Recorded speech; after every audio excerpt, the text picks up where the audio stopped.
नमस्कार दोस्तों, मैं रत्नेश सर आप सभी का स्टडी 91 में स्वागत करता हूं। और कैसे हैं आप सभी? उम्मीद करता हूं आप सभी स्वस्थ होंगे, जहां भी होंगे मस्त होंगे। दोस्तों आज बहुत इंपॉर्टेंट टॉपिक लेके आया हूं जिसका आपको इंतजार था। दोस्तों इस टॉपिक से हमेशा एक या दो क्वेश्चन जरूर पूछे जाते हैं। दोस्तों आइए स्टार्ट करते हैं। आज अपनी राजभाषा के बारे में हम लोग पढ़ेंगे कि हमारी राजभाषा कौन थी, कब ये दोस्तों पारित हुई, कौन सी हमारी राजभाषा है, कौन से राज्य की कौन सी भाषा है। इस सब के बारे में दोस्तों 1 बाय 1 चर्चा होगी। बहुत इंपॉर्टेंट सेशन होने वाला है, तो एक बार वीडियो को ज़्यादा से ज़्यादा शेयर कर दीजिएगा, लाइक कर दीजिएगा। मेरे सभी बच्चों को राधे राधे। आइए दोस्तों स्टार्ट करते हैं अपनी श्रृंखला। चलिए दोस्तों ये आपके स्टडी 91 में वीडियो का बैच है जो कि स्टार्ट हो चुका है। आप सभी इसको ज्वाइन कर सकते हैं। चलिए स्टार्ट करते हैं। दोस्तों सबसे हमारे दिमाग में एक प्रश्न उठता है कि आखिर राजभाषा होती क्या है। आखिर राजभाषा होती क्या है? तो इसकी एक परिभाषा है दोस्तों, यानी कि राजभाषा किसी भी राज्य या देश की घोषित भाषा होती है। क्या होती है? किसी भी राज्य या देश की जो घोषित भाषा होती है उसे ही क्या कहते हैं? राजभाषा कहते हैं। एक लाइन में आपने दोस्तों आंसर दे दिया, डिफाइन कर दिया। और आपको संक्षेप से बताएं कि सभी राजकीय प्रयोजन अर्थात सरकारी कामकाज में प्रयोग होती है। जो राजभाषा होती है वो सभी सरकारी कामकाज में प्रयोग की जाती है दोस्तों, ठीक है। और भारतीय संविधान के अनुच्छेद 343(1) के अंतर्गत, कौन सा अनुच्छेद? अनुच्छेद 343। दोस्तों अगली बार अनुच्छेद ये पूछ लिया था कि अनुच्छेद 343 के अंतर्गत कौन सी भाषा आती है? हमारी राजभाषा आती है। अनुच्छेद 83(1) के अंतर्गत देवनागरिक लिपि में हिंदी को संघ की राजभाषा घोषित किया गया। किस अनुच्छेद के अंतर्गत दोस्तों हिंदी को हमारे संघ की राजभाषा घोषित किया गया? तो एक प्रश्न बना आपका कि अनुच्छेद 343 के अंतर्गत देवनागरी लिपि में हिंदी को संघ की राजभाषा घोषित किया गया दोस्तों। तो दोस्तों आपने राजभाषा के बारे में जाना कि राजभाषा किसी भी राज्य या देश को घोषित भाषा होती है और जो कि सभी राजकीय कार्यों में, हमारे सरकारी कामकाजों में प्रयोग होती है। और भारतीय संविधान के अनुच्छेद 343 के अंतर्गत हमारे राजभाषा अंतर्गत देवनागरी लिपि में हिंदी को संघ की भाषा यानी राजभाषा के रूप में घोषित किया गया दोस्तों। आइए और नेक्स्ट जानते हैं दोस्तों कि हमारी राजभाषा, अब हमारी राजभाषा की बात करें यानी हमारे संघ की राजभाषा क्या है? हिंदी है। और लिपि कौन सी है? हमारी देवनागरी लिपि है। कौन सी लिपि है? देवनागरी लिपि है। और संघ की शासकीय प्रयोजन के लिए प्रयोग होने वाले अंकों का रूप भारतीय अंकों का अंतरराष्ट्रीय रूप है। और संविधान के अनुच्छेद 343 के 1 के अंतर्गत दोस्तों इसे संघ की भाषा, राजभाषा हिंदी के रूप में स्वीकार किया गया। परंतु हिंदी के अतिरिक्त अंग्रेजी भाषा का भी, ये याद रखिए, बहुत इंपॉर्टेंट पॉइंट है दोस्तों, कि हिंदी के अतिरिक्त अंग्रेजी भाषा का भी प्रयोग सरकारी कामकाज में किया जा सकता है। यह कौन से अधिनियम? राजभाषा अधिनियम धारा 3 के अंतर्गत। याद रखिएगा, आपसे प्रश्न पूछा जा सकता है कि किस धारा के अंतर्गत हिंदी की जगह इंग्लिश का भी हम प्रयोग कर सकते हैं सरकारी कामकाजों में। कौन सी धारा थी? तो दोस्तों वो धारा थी धारा 3। कौन सी थी? धारा 3 थी दोस्तों कॉपी कलम लिए रहिएगा, लिखते चाहिएगा दोस्तों। एक एक स्लाइड, एक एक कंटेंट आपके लिए बहुत इंपॉर्टेंट है, क्योंकि एग्जाम में इससे क्वेश्चन बन सकता है। तो दोस्तों इसलिए कॉपी कलम लिए रहिएगा, लिखते चलिए। जितना दोस्तों लिखेंगे, जितना अपने आप को रगड़ेंगे, उतना ही आपके अंदर चमक आएगी। जैसे कि एक हीरो को जितना रगड़ा जाता है उसके अंदर चमक आती है दोस्तों, ठीक है। तो ये है दोस्तों। आइए नेक्स्ट चलते हैं दोस्तों, राजभाषा का महत्व। अब बात करते हैं कि राजभाषा का महत्व क्या होता है हमारे जीवन में। तो दोस्तों बात करते हैं, राजभाषा देश के भिन्न भिन्न भागों का एक सूत्र है।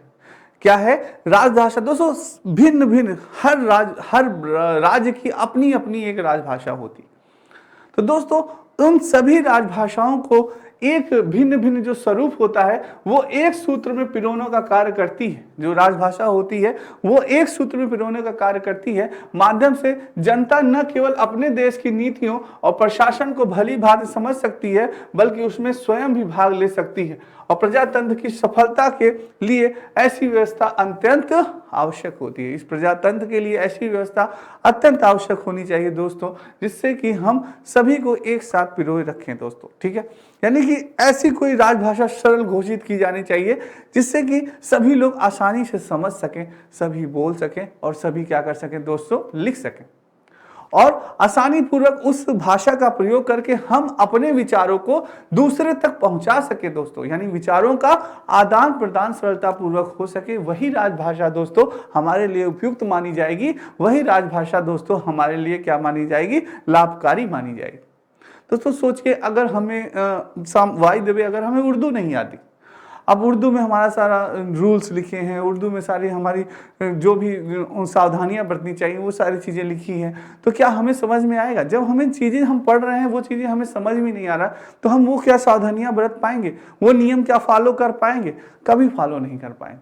तो दोस्तों जब वो हमारी राजभाषा में लिखा होगा, हिंदी में लिखा है, तो इंग्लिश में लिखा है, तो इसको हम समझ सकते हैं, जिसको हम यानी कि एक्सप्लेन कर सकते हैं, बोल सकते हैं, लिख सकते हैं। तो दोस्तों उसको उसके नियम, लिखे हुए नियम को, लिखे हुए क्या कहते हैं, कोई भी रूल्स को हम आसानी से पढ़ सकते हैं और समझ सकते हैं कि हाँ भाई ये नियम लिखा है कि यहाँ पे ये कार्य करना सख्त मना है, ये कार्य करना यहाँ पे मना है, सख्त मना है, तो वो चीज़ नहीं तो वो दंडनीय माना जाएगा, तो वो चीज़ है दोस्तों, तो हम वो कार्य कभी नहीं करेंगे। ठीक है, तो ये चीज़ है। नेक्स्ट है दोस्तों राजभाषा की 3 विशेषताएं होती हैं। जो हमारी राजभाषाएं होती हैं उनकी 3 विशेषताएं होती हैं। आइए जानते हैं क्या विशेषता होती हैं। यह सरकारी कामकाज की भाषा होती है। यह क्या होती है? यह सरकारी कामकाज की भाषा होती है। किसकी? जो हम सरकारी कामकाज का प्रयोग करते हैं उनकी भाषा होती है। यह क्षेत्रीय भाषा ही राजभाषा होती है। जो क्षेत्रीय भाषा यानी कि हम लोग दोस्तों लोग प्रयोग करते हैं वो क्या कहलाती है? राजभाषा कहलाती है। जो क्षेत्रीय भाषा कहलाती है वही क्या कहलाती है? राजभाषा कहलाती है। कर के निर्णय दोस्तों, कर के निर्णय शिक्षा का माध्यम रेडियो और दूरदर्शन में राजभाषा का प्रयोग किया जाता है। किसके? कर के निर्णय में दोस्तों, शिक्षा के माध्यम में, रेडियो में, दूरदर्शन में और सब में दोस्तों किसका प्रयोग किया जाता है? राजभाषा में प्रयोग किया जाता है, जिससे कि लोग उसे समझ सके, सरलता पूर्वक समझ सके, सरलता पूर्वक दोस्तों सुन सके और सरलता पूर्वक क्या कर सके? लिख भी सके। तो इसीलिए दोस्तों हमारी जो क्षेत्रीय भाषा होती है, जिसको हमारे क्षेत्र के लोग ज्यादातर बोलते हैं, उसे ही हम क्या बनाते हैं? अपनी राजभाषा बनाते हैं दोस्तों। तो यही चीज है।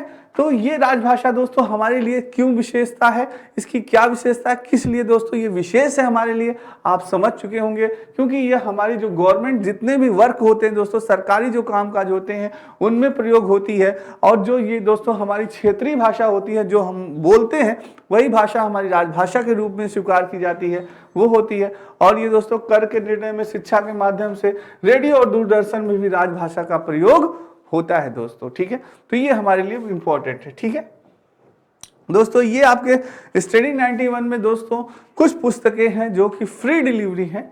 आप इन पुस्तकों को मंगा सकते हैं, नंबर दिया गया है, कोई दिक्कत परेशानी इस नंबर पर संपर्क कर सकते हैं।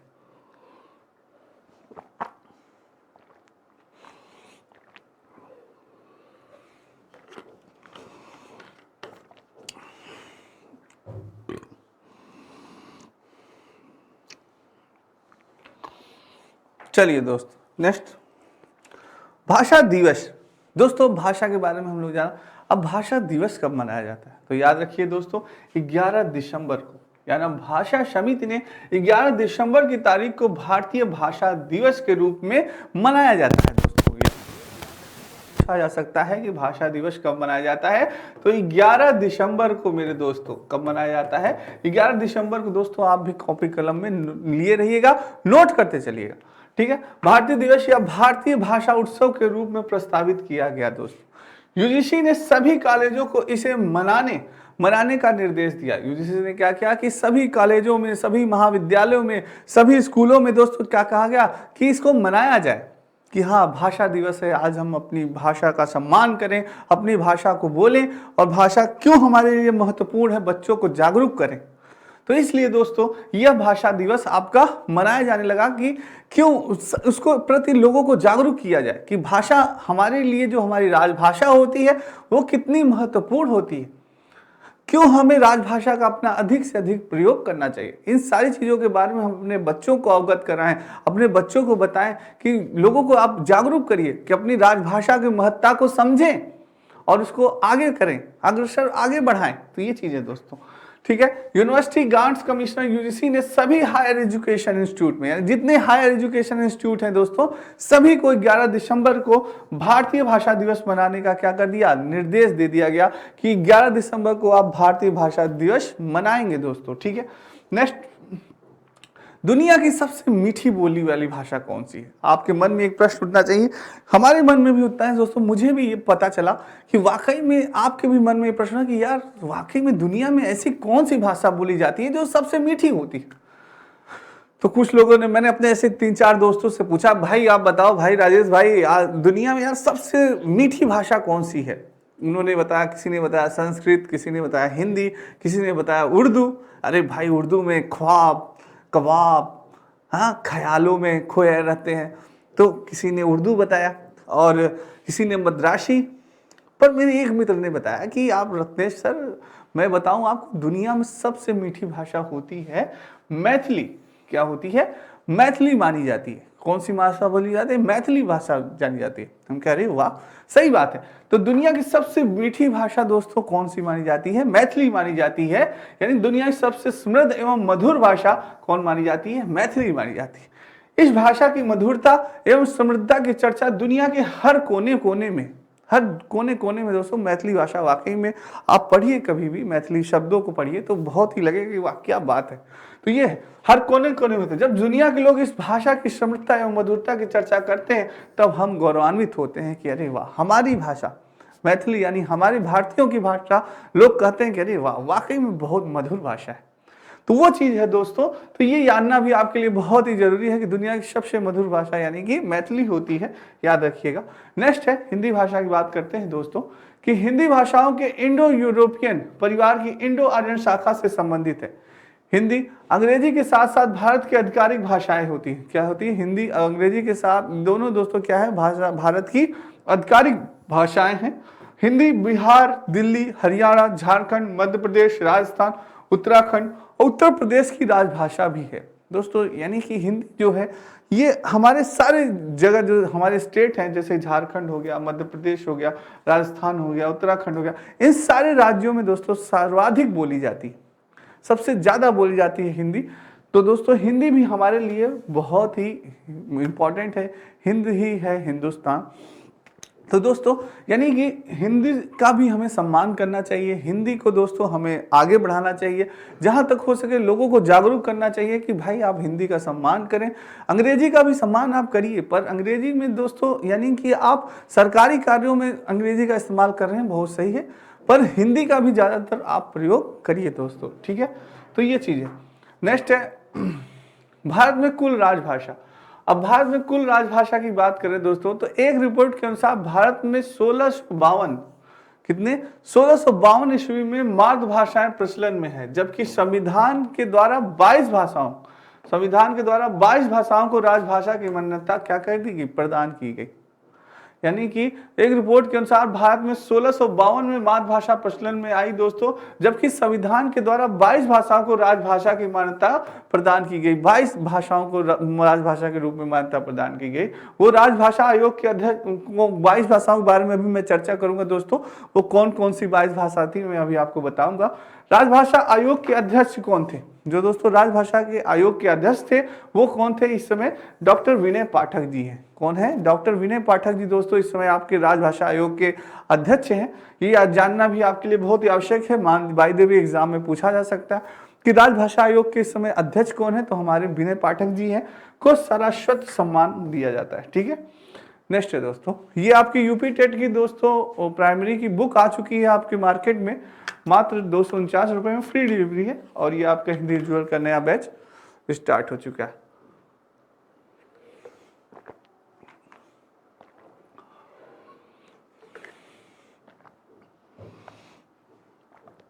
तो आप ज्वाइन कर सकते हैं दोस्तों।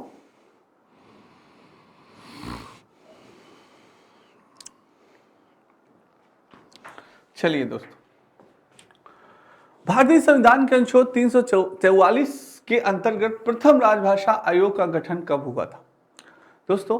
यानी कि वर्ष 1955 में भारतीय संविधान के अनुच्छेद 344 के अंतर्गत प्रथम राजभाषा आयोग का गठन कब हुआ था, तो इसके बारे में जानिए। तो दोस्तों वर्ष 1955 में बीजी खेर की अध्यक्षता में 1955 में कब बीजी खेर की अध्यक्षता में दोस्तों 8वीं अनुसूची में वर्ष 2003-4 भाषाएं किस संविधान संशोधन द्वारा जोड़ी गई जिससे उनकी संख्या बढ़कर 22 हो गई? तो दोस्तों था 92 संविधान संशोधन द्वारा, 92 संविधान संशोधन द्वारा। और दोस्तों भारतीय अनुच्छेद 344 के अंतर्गत भारत राजभाषा आयोग का गठन हुआ था वर्ष 1955 में दोस्तों। कब हुआ था? वर्ष 1955 में हुआ था। उस समय अध्यक्ष कौन थे?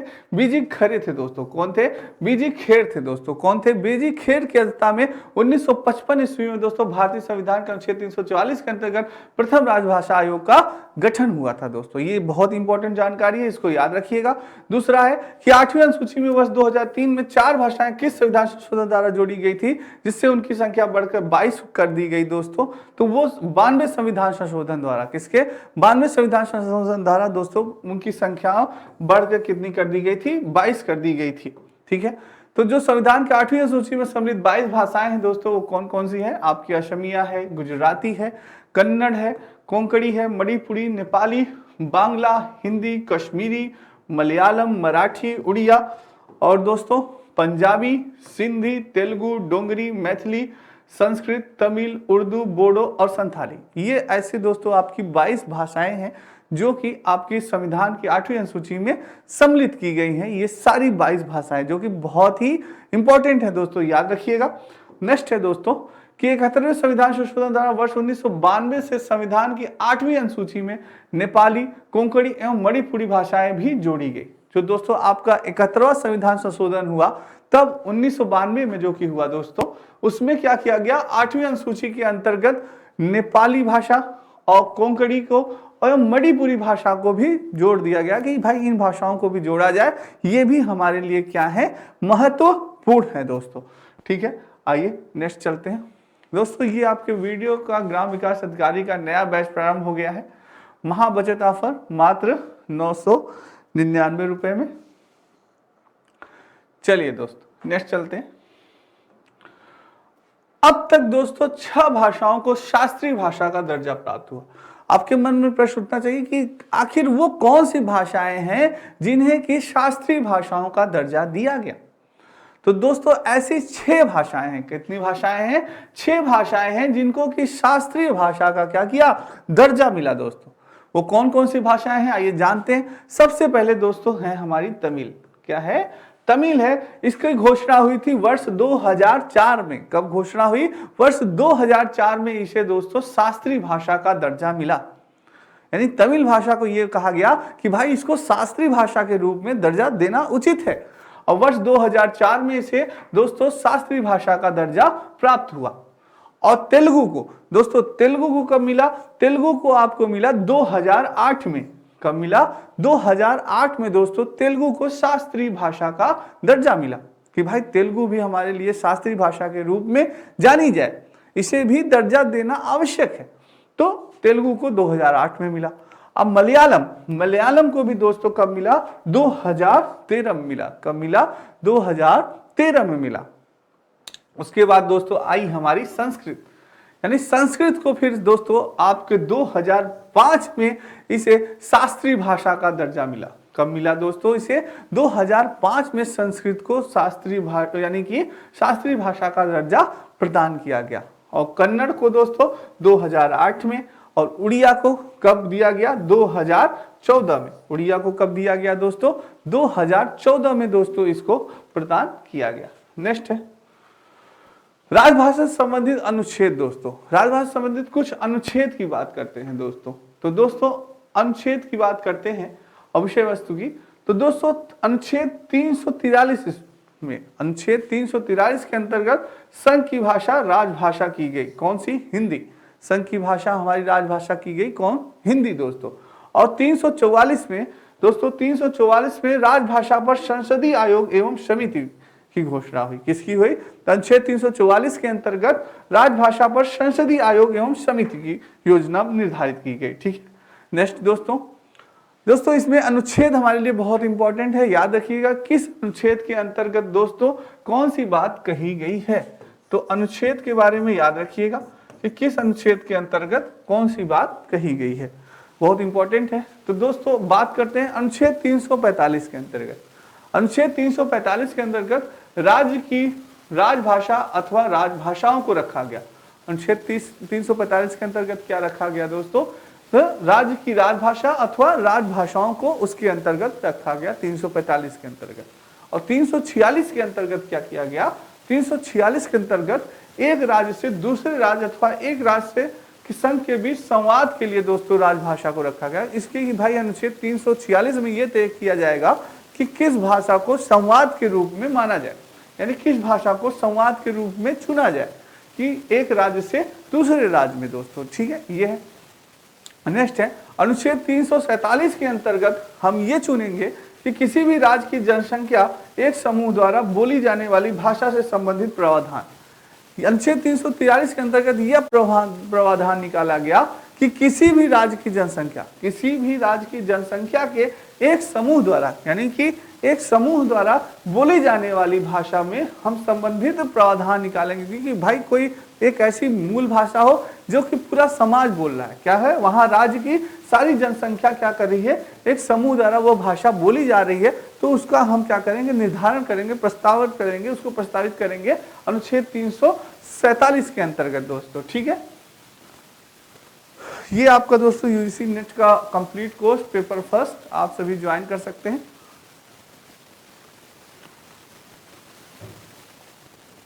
नया बैच प्रारंभ हो चुका है दोस्तों आपका। जो बच्चे यूजीसी नेट की तैयारी कर रहे हैं वो ज्वाइन कर सकते हैं इसको।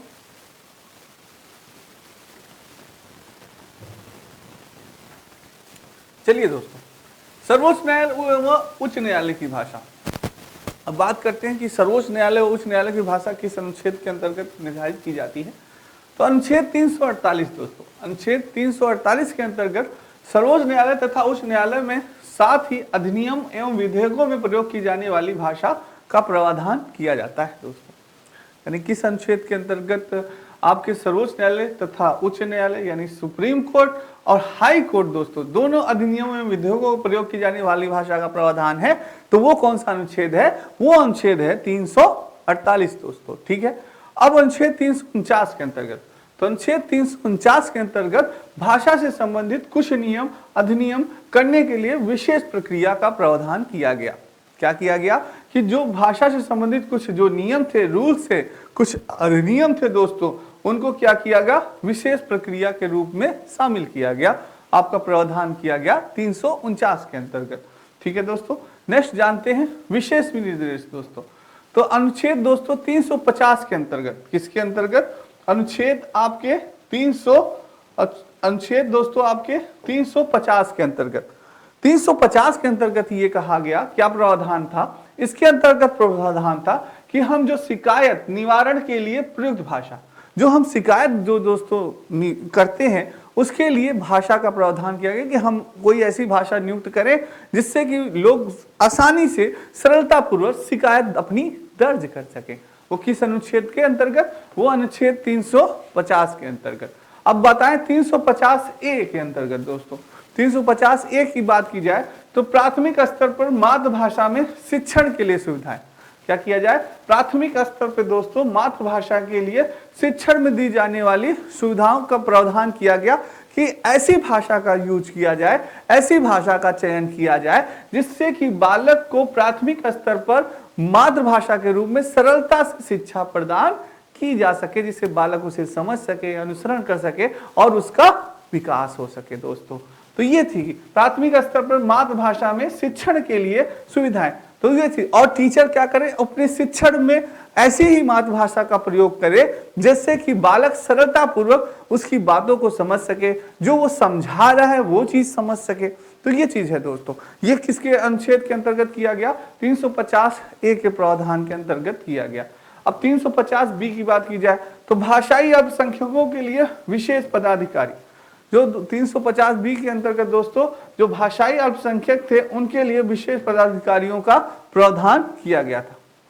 अब अनुच्छेद 351 की बात की जाए तो अनुच्छेद 351 की बात की जाए दोस्तों तो हिंदी भाषा के विकास के लिए निर्देश दिए गए। इसके प्रावधान के अंतर्गत क्या किया गया कि हिंदी भाषा के विकास के लिए आपको निर्देश प्रदान किए गए। तो ये थी दोस्तों आज की क्लास, आपकी बहुत इंपॉर्टेंट क्लास थी। ये दोस्तों आपके स्टडी 91 में नीतीश सर द्वारा ई बुक्स है, सारी नोट्स हैं, आप सभी ले सकते हैं, बहुत ही इंपॉर्टेंट है। तो दोस्तों ये आज की क्लास आपको कैसी लगी कमेंट बॉक्स में कमेंट जरूर करिएगा, बहुत इंपॉर्टेंट क्लास थी दोस्तों।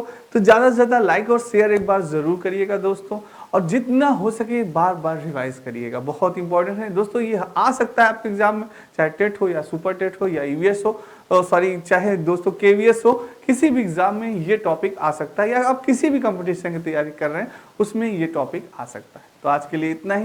मेरे सभी बच्चों को राधे राधे, जय श्री कृष्ण और जय हिंद दोस्तों।